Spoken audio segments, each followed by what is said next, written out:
네, 안녕하십니까. 정주헌입니다. 이번 편은 학생들이 되게 많이 걱정하고 힘들어하는 거, 학점에 관련되어 있는 부분으로 한번 가보겠습니다. 여러분, 학점 정말 중요합니다. 학점이라고 하는 것이 기본적으로 그 학생의 성실성을 체크할 수 있는 아주 중요한 요소가 되기도 하고요. 그다음에 직무와 전공의 연관성을 따라서 직무를 이 친구가 얼마나 잘 할 수 있는지, 잘 수행할 수 있는지를 평가할 수 있는 기준이 되기도 합니다. 그런데 여러분, 학점이 이미 고정이 된 거잖아요. 그러니까 변할 수 없는 부분인데 그거에 대해서 너무 걱정하시고 면접에서 이 질문 받으면 어떡하지라고 너무 이렇게 힘들어하시는 거는 좋지 않은 것 같습니다.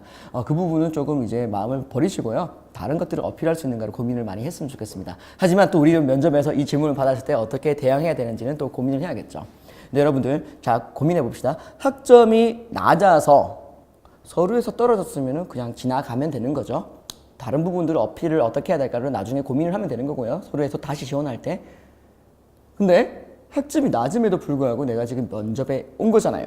자, 그러면 여러분 어떻게 되겠습니까? 이 질문을 받으면 내가 왜 학점이 낮았는가에 대한 핑계를 너무 많이 대는 것보다는 내가 학점이 낮음에도 불구하고 왜 이 자리에 온 건가에 대한 이야기를 해주는 게 조금 더 좋지 않을까요? 여러분, 학점이 낮아서 문제가 되는 게 아니라 나는 학점이 낮음에도 불구하고 이 자리에 온 거잖아요. 그래서 그런 질문을 받았을 때 여러분들 빠르게 인정하셨으면 좋겠습니다. 내가 가지고 있는 잘못된 부분, 약한 부분들은 인정을 하십시오. 여러 가지 핑계를 길게 대는 것보다는요. 내가 이러이런 부분들은 잘못 생각을 했기 때문에 낮게 결과가 나왔다. 하지만 내가 이러한 낮은 학점에도 불구하고 면접관님을 이렇게 뵐 수 있는 기회가 발생한 것은 어떠한 역량과 어떠한 경험을 가지고 있기 때문에 이 자리에 온 것 같아.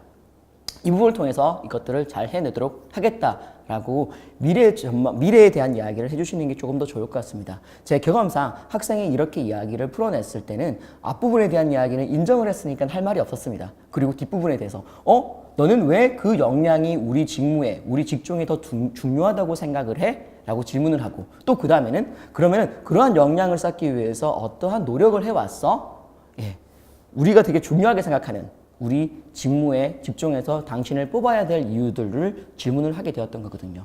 여러분들. 그래서 여러분들이 걱정하시는 여러분이 약점에 관련되어 있는 질문들에 대해서 들어왔을 때는 학점 같은 질문들이 들어왔을 때는 빨리 인정하시고 내가 그럼에도 불구하고 여기에 온 이유에 대해서 어필을 해주시는 게 좋을 것 같습니다. 뭔지 아시겠죠, 여러분들? 인정과 그리고 그럼에도 불구하고 내가 가지고 있는 강점이 무엇이다.